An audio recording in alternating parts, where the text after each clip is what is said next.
چند ایک انبیاء کرام نے نکاح نہ فرمایا ہو، جیسا کہ حضرت عیسیٰ علیہ نبینا علیہ السلام 32 یا 33 سال کی عمر میں آسمانوں پر اٹھا لیے گئے۔ محبوب علیہ السلام کا فرمان بھی یہی ہے، جس کا مفہوم ہے کہ چند کام وہ ہیں جو انبیاء کی سنت ہیں، ان میں سے ایک محبوب نے فرمایا مسواک بھی ہے اور ایک فرمایا نکاح بھی ہے۔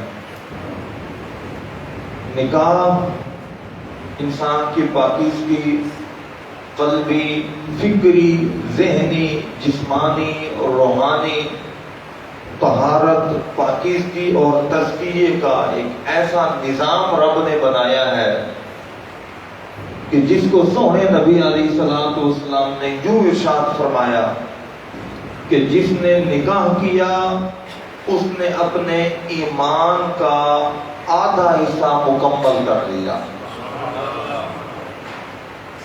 پھر فرمایا اور میرے غلاموں اللہ سے ڈرتے رہو اور بقیہ جو تمہارا آدھا ایمان ہے اس میں رب کا خوف، تقوی اور احکام شرع کو ملحوظ رکھ کر اللہ تعالیٰ کے جو احکام ہیں ان کو فالو کر کے اپنے دین کو مضبوط کرو۔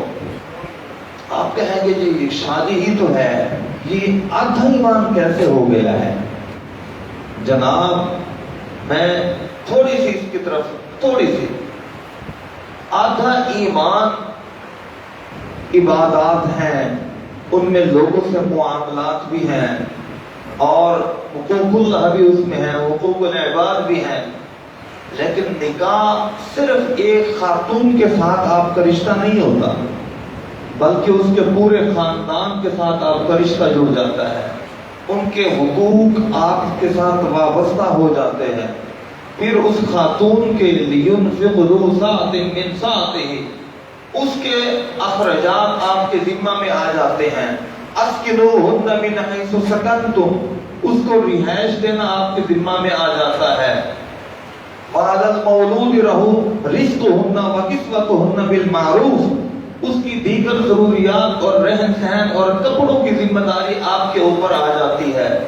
پھر جو بچہ ہوتا ہے وہ بھی اللہ تبارک و تعالیٰ کی نعمت یا رحمت کی صورت میں آپ کے پاس آتا ہے، اس کی آپ تربیت کرتے ہیں، آپ کے اندر محبت امڑ آتی ہے بچوں کی، ان کی خاطر شب و روز سردی میں، گرمی میں، دھوپ میں، چھاؤں میں آپ محنتیں کرتے ہیں۔ یہ سارے معاملات جب آپ کرتے ہیں تو سونے نبی علیہ السلام نے کیا فرمایا کہ جو باپ ہوتا ہے یہ جنت کے درمیانے دروازے کی دہلیز ہوتا ہے۔ ایسے تھوڑی جنت کا دروازہ بندہ بن جاتا ہے، ارے بھائی جوانی کو اور ہڈیوں کو اور خون پسینے کو بہا کر بچوں کی پرورش و تربیت ہوتی ہے۔ پھر ماں جو ہے سونے نبی کے فرمان کے جو مفہوم ہے کہ الجنت تحت اقدام الامہات وہ ایسے تھوڑی ہو جاتا ہے۔ ماں اپنے جگر کا خون پلاتی ہے تو تب جا کے ماں بنتی ہے۔ تو یہ سارے معاملات مل کر اسی بنا پر سونے نبی علیہ السلام نے فرمایا کہ نکاح جو ہے وہ آدھا ایمان ہے۔ سونے نبی علیہ السلام کا فرمان ہے، کچھ صحابہ کرام کو اللہ کا خوف، تقوی اس قدر غالب ہوا کہ سونے نبی پاک کی بارگاہ میں حاضر ہوئے، کہنے لگے آقا آپ ہمیں اجازت دیں ہم اپنے جو نفس ہے اس کو غیر مؤثر کر لیں، یعنی اپنی مردانگی کو غیر مؤثر کر لیں تاکہ آقا ہم رب کی عبادت بھرپور طریقے سے کر سکیں، ہم آپ کے ساتھ جہاد میں شامل ہو سکیں، تاکہ نفسانی خواہشات و جذبات ہمارے اور آپ کی اور دین کی خدمت اور احکام الہیہ پر عمل کرنے میں آڑے نہ آئیں۔ تو سونے نبی علیہ السلام نے سختی سے منع فرمایا نہیں ہے اللہ دے بندے ہو، نہیں، فرمایا میں بھی راتوں کو عبادت بھی کرتا ہوں، قیام بھی کرتا ہوں، نوافل بھی ادا کرتا ہوں، شب باشی بھی کرتا ہوں، بیویوں کے پاس بھی جاتا ہوں، میں نے تم سے زیادہ نکاح کیے ہوئے ہیں۔ فرمایا فمن رأى النکاح من سنتی ومن راغب عن سنتی فلیس منی، فرمایا نکاح میری سنت ہے، جو اس سے دور بھاگے گا وہ ہم میں سے نہیں ہے۔ ہمارے معاشرے میں ہم دیکھتے ہیں بے رحم روی ہوتی جا رہی ہے، اسٹیٹس بنا لیتے ہیں ہم کہ جناب 30 سال ہم اپنی پاؤں پہ کھڑے ہوں گے، 35 سال ہو جائیں، بھلے 40 سال ہو جائیں، ہمیں شادی نہ ہی ہوئے پہلے اپنی دنیا بڑھانی ہے۔ جبکہ نبی علیہ الصلوۃ والسلام کی جب پہلی شادی ہوئی، پہلا نکاح فرمایا، کتنے سال کی عمر میں فرمایا؟ 25 سال کی عمر میں۔ گویا کہ یہ ہمیں ایک نمونہ مل گیا کہ 25 سال کافی ہے، اور سب سے کم عمر جو زوجہ مبارکہ ہیں سونے نبی علیہ الصلوۃ والسلام کی، ان کی عمر 9 سال تھی رخصتی کے وقت۔ رخصتی کے وقت 9 سال ایک زوجہ مبارکہ کی حضرت عائشہ صدیقہ رضی اللہ تعالیٰ عنہ 9 سال عمر مبارک تھی۔ اس زمانے میں خوراکیں ہوتی تھی، لوگ صحت مند ہوا کرتے تھے، تو سب سے کم عمر محبوب علیہ الصلوۃ والسلام نے یہ شادی کر کے یہ بتلا دیا کہ کم عمر کی بھی شادی اگر فریقین اور خاندان کے لیے باعث عار نہ ہو اور دونوں میں سے ہر ایک دوسرے کے حقوق پر عمل کرتے ہیں اور حقوق کی ادائیگی پر قادر ہو تو یہ بھی درست ہے۔ پھر سونے نبی علیہ الصلوۃ والسلام نے بیعت وقت ایک روایت کے مطابق 15 اور ایک روایت کے مطابق آتا ہے 11 نکاح محبوب علیہ الصلوۃ والسلام نے اپنی ازواج کو 11 یا 15 کو بیعت وقت رکھا، اور پھر جب محبوب کا وصال ہوتا ہے تو 9 بیویاں محبوب علیہ الصلوۃ والسلام کے موجود تھیں۔ یہ نبی کا خاصہ ہے۔ یہ کیا ہے؟ نبی کا خاصہ ہے۔ کیوں؟ یہاں پر میں کافروں کے ایک اعتراض کا جواب بھی دیتا جاؤں۔ کافر کہتے ہیں نعوذ باللہ نعوذ باللہ نعوذ باللہ۔ یہ سوشل میڈیا کے اوپر یہ سوالات گردش کرتے ہیں۔ ہمارے پاس دارالاسلام ہے، لوگ آ کر یہ سوال بھی پوچھتے ہیں کہ ہمارے نبی پاک علیہ السلام نے جتنی شادیاں فرمائی، اللہ کے نبی اللہ کی طرف سے ہمارے لیے پیغمبر اور ان کا عمل جو بھی ہوتا ہے وہی شریعت بنتا ہے۔ ہمارے لیے حکم قرآن کے اندر واضح ہو گیا کہ فانکحوا ما طاب لکم من النساء مثنی وثلاث ورباع، 1 2 3 یا 4 شادیاں کرو اگر حقوق ادا کر سکتے ہو۔ وَإِنْ خِفْتُمْ أَلَّا تَعْدِلُوا فَوَاحِدَةً، اگر 2 3 یا 4 کے حقوق نہیں تو پھر ایک کی کافی ہے۔ لیکن نبی علیہ الصلوۃ والسلام کا فرمان کا مفہوم ہے کہ اللہ تعالیٰ جنتی مرد کو، ہم جو عام لوگ ہیں، آپ اللہ سب کو جنت عطا فرما دے۔ عام آدمی جب جنت میں جائے گا، فرمایا اس کی طاقت اتنا ہوگی جیسا کہ دنیا کے 100 مرد مل جائیں تو ان کی طاقت ہوتی ہے ایک جنتی جوان کی طاقت اتنا ہوگی۔ پھر نبی علیہ الصلوۃ والسلام کی ایک روایت کے مطابق یہ ہے کہ اللہ تعالیٰ نے نبی پاک علیہ الصلوۃ والسلام کو 40 جنتی نوجوانوں اور ایک روایت کے مطابق 100 جنتی نوجوانوں کی طاقت اللہ نے نبی علیہ الصلوۃ والسلام کو دنیا میں عطا فرمائی ہے۔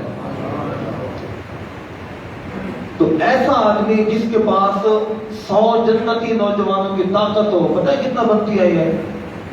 4000 ہم جیسے جو مرد ہیں نا، کڑیل نوجوان، دنیا کے 4000 جوان ہوں طاقتور۔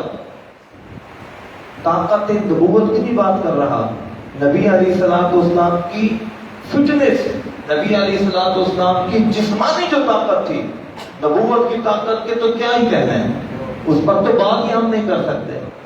جسمانی طاقت، بشری طاقت نبی علیہ الصلوۃ والسلام کی 4000 مردوں جیسی تھی دنیا کے۔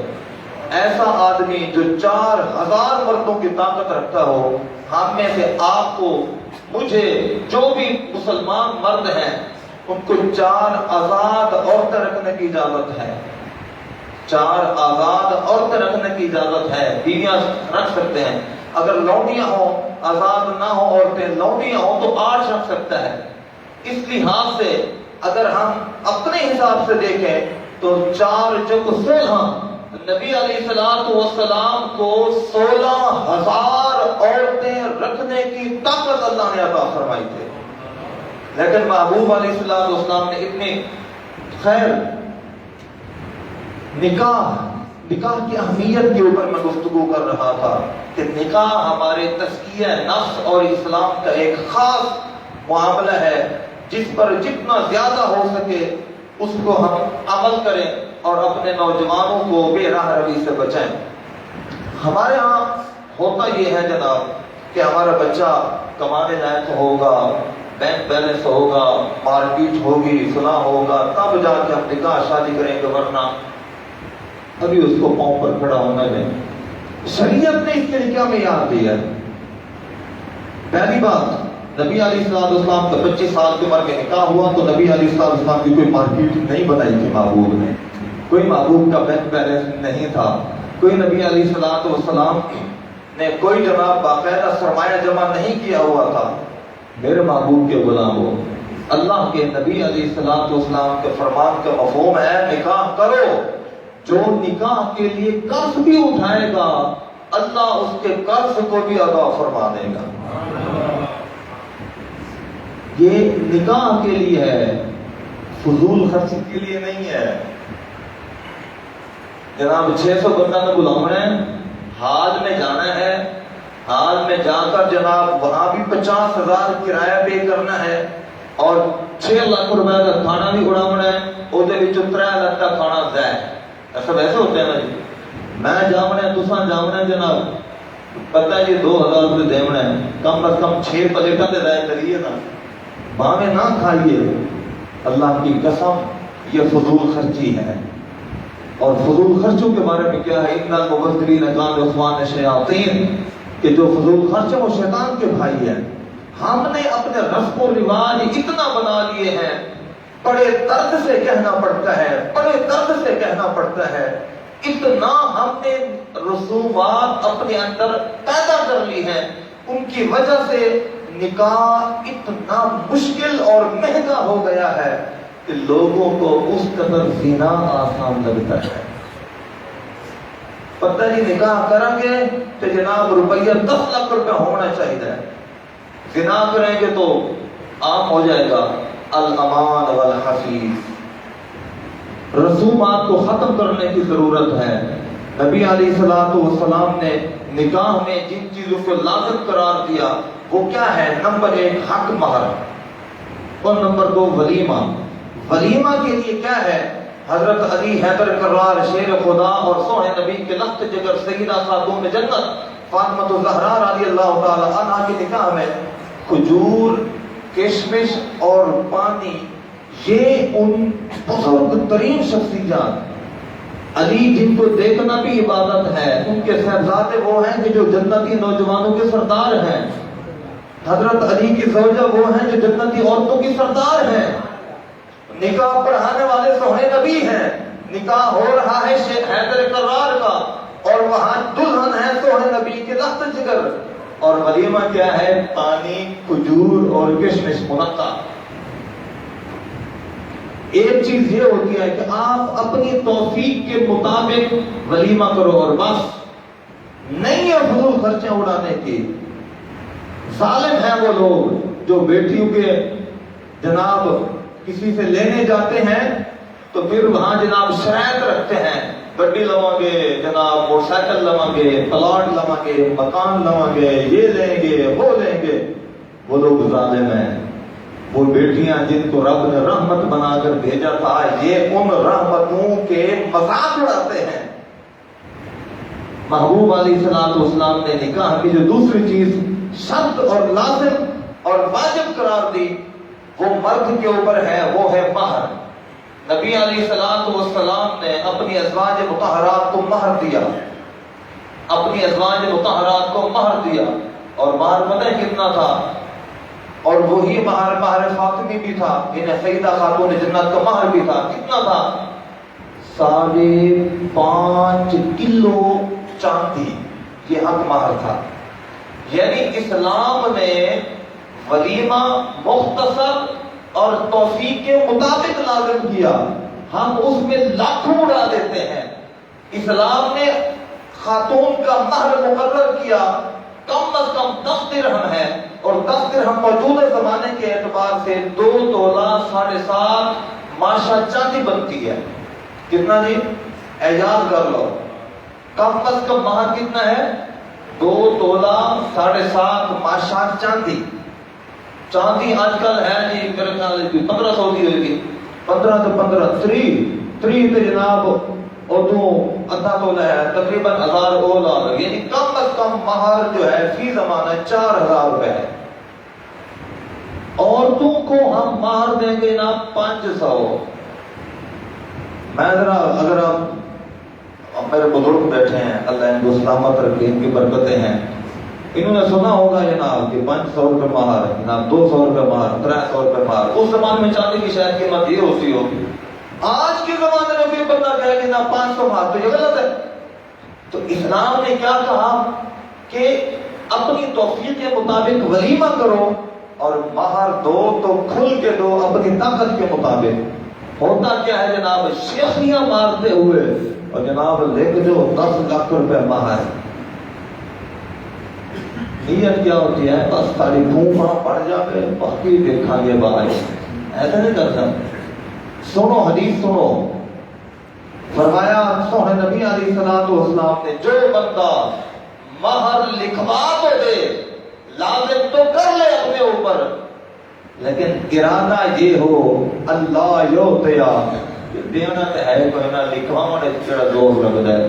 فرمایا سونے نبی نے فَهُوَ زَانٍ، وہ بندہ ایسے ہے جیسے زانی زنا کرنے والا ہوتا ہے کہ عورت کی عزت کے ساتھ تو کھلواڑ کرتا ہے.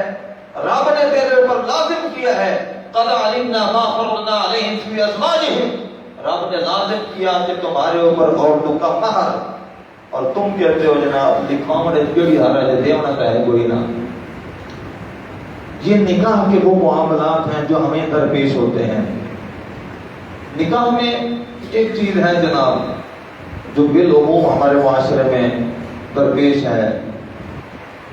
جب نکاح میں ہم تاخیر کرتے ہیں، اور وہ بھی بلا وجہ کی تاخیر کرتے ہیں، اس کی وجہ سے معاشرتی بگاڑ ہوتا ہے، بے راہ روی ہوتی ہے، زنا کی ریشو بڑھتی ہے. اور پھر قاری صاحب آپ دارالاسلام میں مجھے الحمدللہ 2008 سے میں دارالاسلام میں بیٹھ کر اللہ کے دین کی خدمت کر رہا ہوں. دارالاسلام میں بطور مفتی. یہاں لاہور کا جی ایک بندہ ہے، انگلینڈ پتہ نہیں کس علاقے میں وہ کام کرتا ہے جناب. 5 بیٹے اور 1 ہی بیٹی ہے.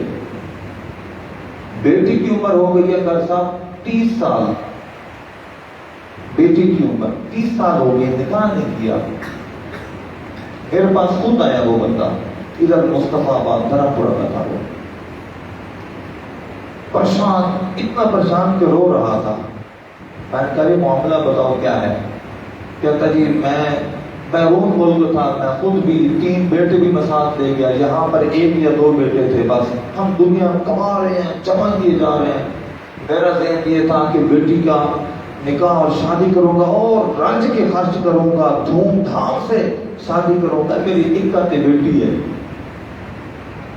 ہوا کیا جناب، جب 30 سال کی ہوئی، آخر اللہ نے ایک سسٹم بنایا ہے ہمارے اندر. 30 سال تو پہلے جناب اس بچی نے دوڑ کے کس کا نکاح کر لیا. اب وہ کہتا ہے فتویٰ دیں میں اس سے اس کا نکاح ترواؤں، اس کو بھی سزا دلواؤں، اس کو بھی سزا دلواؤں. میں نے بٹھا کے اس کو سمجھایا. میں نے کہا اللہ کے بندے، تم 15 سال سے باہر ہو، تمہارا پیار اس کو نہیں ہے. ماں وہ پتہ نہیں زندہ بھی تھی کہ نہیں تھی، میرے اب یاد نہیں ہے. بچی اکیلی ہے، مرد تمہارے پاس ہیں، ایک آدھ بندہ گھر میں ہے تو وہ بھی یہاں کام کرتے ہیں، آخر وہ انسان ہے بھائی، ہر ایک کے جذبات ہوتے ہیں۔ اب جب میں نے اس کو سمجھایا، اس کو سمجھ آئے کہ غلطی تو میری ہے، محبوب علیہ السلام کا فرمان مجھے یاد ہے، میں نے سنایا اس کو۔ محبوب علیہ السلام نے ارشاد فرمایا، لوگوں جب تمہیں ایسا رشتہ آئے جس کے ایمان اور اخلاق پر تم راضی ہو، وہ تمہارے پاس دو شرطیں بتائیں بس، ایمان اور اخلاق پر تم راضی ہو، فرمایا ایسا رشتہ تمہارے پاس آتا ہے تو فوراً قبول کرو، ورنہ محبوب نے فرمایا ورنہ زمین کے اوپر بہت بڑا فتنہ اور بہت بڑا فساد رونما ہو جائے گا۔